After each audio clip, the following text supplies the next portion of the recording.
Hello guys. तो ये video उन स्टूडेंट के लिए है जो खास 2024 एसआई जेई के लिए तैयारी कर रहे हैं। तो जो स्टूडेंट तैयारी कर रहे हैं उनको ये पता होना चाहिए कि 2023 के अंदर प्री और मेंस के अंदर किस सब्जेक्ट से कितने क्वेश्चन आए हैं, मतलब ये सब्जेक्ट वाइज वेटेज कितना रहा है। तो अपन इस वीडियो के अंदर अपने 4 शिफ्ट के अंदर पेपर हुए थे तो उनका कंप्लीट एनालाइज करेंगे कि किस शिफ्ट के अंदर किस सब्जेक्ट से कितने क्वेश्चन आए हैं। मैं यहाँ पे पूरी डिटेल वीडियो लेके आया हूँ और आपका हर सब्जेक्ट के अंदर पूरा कंप्लीट बताऊँगा। अपन पूरा एनालाइज करेंगे। तो अपने अपनी वीडियो स्टार्ट करते हैं, ठीक है। तो इससे पहले अपन को पता है कि 9 अक्टूबर, 10 अक्टूबर और 10 अक्टूबर 2 शिफ्ट में और 11 अक्टूबर को अपना पेपर हुआ था। तो उससे अपन बात करेंगे हाई वेटेज से लेके चलेंगे ना। तो आपको पता है बीएमसी, यानी बीएमसी एक ऐसा सब्जेक्ट है जो हाई वेटेज होता है। तो उसके अंदर अपन देखो 9 अक्टूबर को 9 अक्टूबर को बात करते हैं ना। तो 9 अक्टूबर को उसके अंदर यानी कि कितने क्वेश्चन आए थे, 16 क्वेश्चन। देखो यहाँ पे बीएमसी प्लस सिटी लिख रखा है मैंने।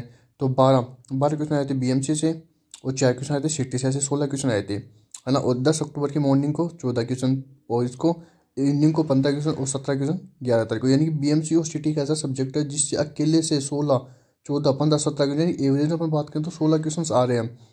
और ये आई साल ऐसा ही रहता है। तो बीएमसी एंड सिटी आपको ऐसा रट लेना है जो आपको बहुत ज़्यादा बेनिफिट करेगा। ये प्री और मेंस दोनों में इसका वेटेज ऐसे ही रहता है, सेम रहता है।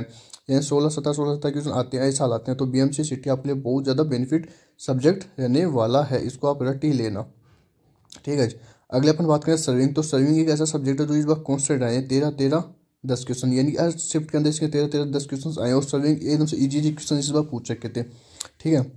फिर अब बात करते हैं सेलो सोइल मैकेनिक्स। सोइल, सेलो और डीप फाउंडेशन, ये 3 होते हैं। तो मैंने यहाँ पे इनका अलग अलग लिख रखा है, 10 क्वेश्चन, 0 क्वेश्चन, 0 क्वेश्चन। गाइज मैं आपको बता दूँ, जो डीप फाउंडेशन है उससे ओनली एक शिफ्ट के अंदर एक क्वेश्चन पूछा गया, यानी कि 10 तारीख को इवनिंग को है ना, ओनली ये एक क्वेश्चन पूछा गया है यहाँ पे, और कोई क्वेश्चन नहीं पूछा गया है। और वैसे ओवरऑल देखें तो अपन सोइल के अंदर ना उसका एवरेज 10 क्वेश्चन, 11 क्वेश्चन, 10 क्वेश्चन और 7 क्वेश्चन, बस 11 तारीख को 7 क्वेश्चन कम हो गया। बस इसका एवरेज ना अपन को 10 क्वेश्चन पूछते हैं और ये हर साल 10 क्वेश्चन का एवरेज रहता है, ठीक है। फिर अपन बात करते हैं इरिगेशन हाइड्रोलॉजी। इस पर इरिगेशन का भी अच्छा खासा वेटेज है, यानी कि देखो 11 क्वेश्चन, 10 क्वेश्चन, 11 क्वेश्चन और 8 क्वेश्चन, ये अच्छा खासा इसका वेटेज है। फिर बात करते हैं आरसीसी। आरसीसी का इस बार थोड़ा कम देखने को मिला, नहीं तो ओवरऑल हमेशा 10 क्वेश्चन, 11 क्वेश्चन रहते हैं। इस बार इसके अंदर 10 क्वेश्चन, 6 क्वेश्चन, 8 क्वेश्चन, 8 क्वेश्चन और 10 क्वेश्चन ये देखने को मिले हैं, है ना। बट आपको मान के चलूँ शायद इस बार 2024 के अंदर इसमें 80 से ज़्यादा क्वेश्चन आने के चांस है, इस बार आएंगे। एस्टिमेट एंड कोस्टिंग से हमेशा 10, 8, 8 क्वेश्चन आते हैं। इस बार बस एक शिफ्ट के अंदर 5 क्वेश्चन आए हैं और बाकी ओवरऑल इसका सही रहा है। फिर बात करें फ्लूइड मैकेनिक्स, ओसीएफ यानी ओपन चैनल फ्लो और हाइड्रोलिक मशीन, इनसे बात करते हैं। देखो फ्लूइड मैकेनिक्स से हमेशा इतने, यानी इन तीनों को मिला के ना इतने क्वेश्चन आते हैं, हमेशा 10, 11, 10, 11 क्वेश्चन आते हैं। बट आपको ना इनमें से सबसे ज़्यादा प्रायिकता हमेशा, प्रोबेबिलिटी हमेशा ये मतलब आने की चांसेस हमेशा फ्लूइड मैकेनिक्स ज़्यादा रहते हैं। तो फ्लूइड मैकेनिक्स ज़्यादा वो देना है ओसीएफ को और फिर हाइड्रोलिक मशीन को, ऐसे ऐसे पढ़ना है, ठीक है। इस बार ना देखो हाइड्रोलिक मशीन में भी ना 5 क्वेश्चन पूछे गए हैं। ये भी है तो बता नहीं सकते मतलब ऐसे किस में गए, तो आपको एक बार से पढ़ना पूरा कंप्लीट है, ठीक है। अब अपन आगे चलते हैं, देखो आगे बात करते हैं इन्वायरमेंट के अंदर। तो इन्वायरमेंट के अंदर 7 क्वेश्चन, 8 क्वेश्चन, 9 क्वेश्चन, 8 क्वेश्चन, इसमें हमेशा इतने ही रहते हैं, यानी इसमें 10 से कम ही आते हैं। यानी 7, 8, 7, 8 का एवरेज हमेशा रहता है हर चीज़ के अंदर, यानी हर शिफ्ट के अंदर रहता है, ठीक है। आगे बात करें ट्रांसपोर्टेशन इंजीनियरिंग के अंदर। ट्रांसपोर्टेशन मैंने यहाँ पे अलग अलग लिख रखा है, हाईवे, पेमेंट इंजीनियरिंग, ट्रैफिक और रेलवे। इस बार ना हाईवे के अंदर आपको ना हर शिफ्ट के अंदर कम ही क्वेश्चन देखने को मिले, यानी 1 और 3 क्वेश्चन, 1 और 3 ऐसा ऐसे रहा है ना। और पेमेंट से भी ना इस बार कम क्वेश्चन, लेकिन पेमेंट का ना तो एक शिफ्ट के अंदर है ना 5 क्वेश्चन पूछ लिया यहाँ पे, है ना। यहाँ पे 5 क्वेश्चन पूछ लिया देखो, और यहाँ पे और बाकी शिफ्ट 0 क्वेश्चन, 0 क्वेश्चन, 1 क्वेश्चन। तो मतलब ऐसे कुछ बता नहीं सकते कि किस शिफ्ट में कहाँ से क्या से क्वेश्चन आ रहे हैं। तो आपको पढ़ना ही पड़ेगा, पूरा पड़ता है ना। आप ट्रैफिक के अंदर भी 3 क्वेश्चन, 3 क्वेश्चन, 2 क्वेश्चन, 3 क्वेश्चन ऐसे पूछ सका है। रेलवे के अंदर तो फिक्स है, रेलवे के अंदर हमेशा कभी पूछेगा ना तो 3, 4 क्वेश्चन पूछेगा ही।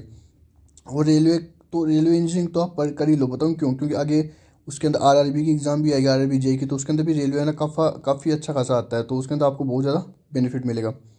आगे बात करते हैं सोम और टोस की। तो सोम से हमेशा 4, 3 मतलब 3, 4, 3, 4 इसका एवरेज रहता है हमेशा ही। इसके अंदर भी ना सोम से ही ज़्यादा क्वेश्चन पूछे गए थे, स्ट्रक्चर एनालिसिस से कोई भी क्वेश्चन नहीं था। बस एक शिफ्ट में, इस शिफ्ट के अंदर जो लास्ट की शिफ्ट थी ना, इसके अंदर बस एक क्वेश्चन आया था स्ट्रक्चर एनालिसिस से, और बाकी क्वेश्चन सोम से ही आते हैं। तो सोम से मतलब 3, 4 क्वेश्चन भी इम्पोर्ट बस वही आते हैं, वो भी है ना उसके बेंडिंग SFD BMD उसी के अंदर पूछे गए। वो स्टील से है ना एक प्रकार से 6 क्वेश्चन, 5 क्वेश्चन, 4 क्वेश्चन और 2 क्वेश्चन, बस इस शिफ्ट के अंदर 2 क्वेश्चन पूछे गए, बाकी में 4-5 का एवरेज रहा है। अपन अगर ओवरऑल एवरेज की बात करें, अगर अपन एवरेज मार्क्स की बात करें तो जो इस स्लाइड के अंदर जो मतलब टॉप ये है ना 7 सब्जेक्ट है, यानी BMC, surveying, soil irrigation, RCG, estimate, costing and fluid mechanics, तो गाइस इनका हमेशा एवरेज ना 70+ ही रहता है। 70+ से काफ़ी ज़्यादा 75+ मान लो, इनका ओवरऑल मिला के ना 75+ हमेशा रहता है।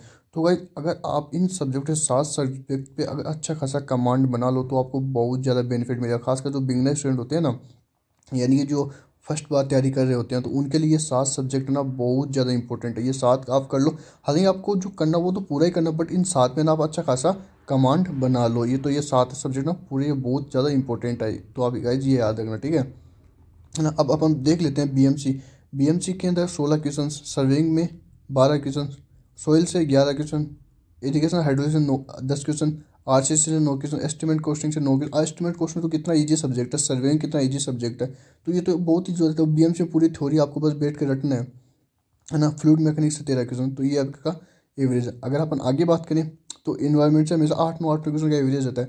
ट्रांसपोर्टेशन से 10 क्वेश्चन, ट्रांसपोर्टेशन कितनी ईजी है एकदम से, इसको ही पढ़ लो, है ना। और आप ना इन दो सब्जेक्ट को आप सर लास्ट में पढ़ सकते हो, सोम को और स्टील। यानी सोम और स्टील है ना पहले यानी 2017-2016 उनमें हाई वेटेज का आया करता है, यानी सोइल से ना कभी कभी 27 क्वेश्चन भी आए हुए हैं, बट वो टाइम गया। और अभी है ना मेंस के अंदर भी ना इनसे एवरेज इक्वेशन देखे गए हैं, ठीक है। तो आप इन दोनों सब्जेक्ट को लास्ट में कर सकते हो, ठीक है। तो अगर अपन बात कर लेते हैं अब किसकी, मेंस की, है ना। ऐसे ही जो मेंस का इस बार उसके अंदर उसका पेपर ही ऑब्जेक्टिव हुआ था ना, तो आप ये देख लो, जो BMC सिटी के अंदर 11+15 ये 16, इसके भी है ना देख लो 16 क्वेश्चन एवरेज रहा है, तो 16 क्वेश्चन ही इसके अंदर एवरेज रहा है, ठीक है। सर्वेइंग का 10 क्वेश्चन, सोइल, है ना, इरिगेशन, है ना, इनके अंदर भी 10 क्वेश्चन, RCC में 8 क्वेश्चन, एस्टिमेट का 8 क्वेश्चन, इसका भी 10। यानी आप देखें ना पहले का यानी प्री का और मेंस का सेम सा वेटेज है, यानी जिस सब्जेक्ट के अंदर प्री का हाई वेटेज है ना उसके अंदर मेंस का भी उसका हाई वेटेज है ना। तो ये आप चीज़ देख के चलना, ठीक है ना। यानी आपको ना इन वापिस बता दो, आप चाहे देख लो इनके कितना हाई वेटेज, इनके अपन देखना तो 70 नंबर तो इनसे हो जाते हैं, है ना। यानी कि और है ना इसके अंदर आपको पता होगा कि मेंस के अंदर एक क्वेश्चन 3 नंबर का होता है, तो 3 × 70 यानी कि 200+ नंबर तो आपको इनमें से ही आ गए। अगर अगर आप अगर आप इन 7 सब्जेक्ट पे अच्छा खासा कमांड कर लो तो बस अभी बता रहा हूँ, प्री प्लस मेंस के लिए इन 7 सब्जेक्ट को तो रट लो अच्छे प्रकार से, ठीक है। अपन आगे चलते हैं।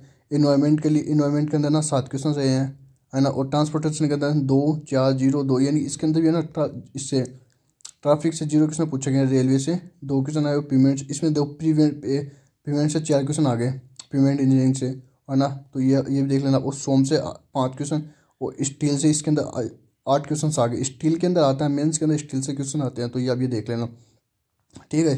तो कहने का मतलब यही है कि आपको ना इन पे ना काफ़ी ज़्यादा कमांड बनानी है इन 7 सब्जेक्ट पे। पढ़ना तो पूरा ही है, बट इन पे ज़्यादा अच्छा खासा वीडियो पसंद आई है ना, तो लाइक और कमेंट और शेयर कर देना, बहुत सारे ग्रुप्स के अंदर भेज देना। और अगर आपको इसका सेकंड पार्ट चाहिए नॉन टेक के लिए, इसका अगर आपको पार्ट चाहिए तो नॉन टेक के अंदर जैसे हर सब्जेक्ट के अंदर किस किस वाइज कैसे कैसे क्वेश्चन आए हैं, तो उसके लिए ना कमेंट कर देना, है ना, किस किस चाहिए, तो उसके लिए वीडियो आ जाएगी, ठीक है। Thank you.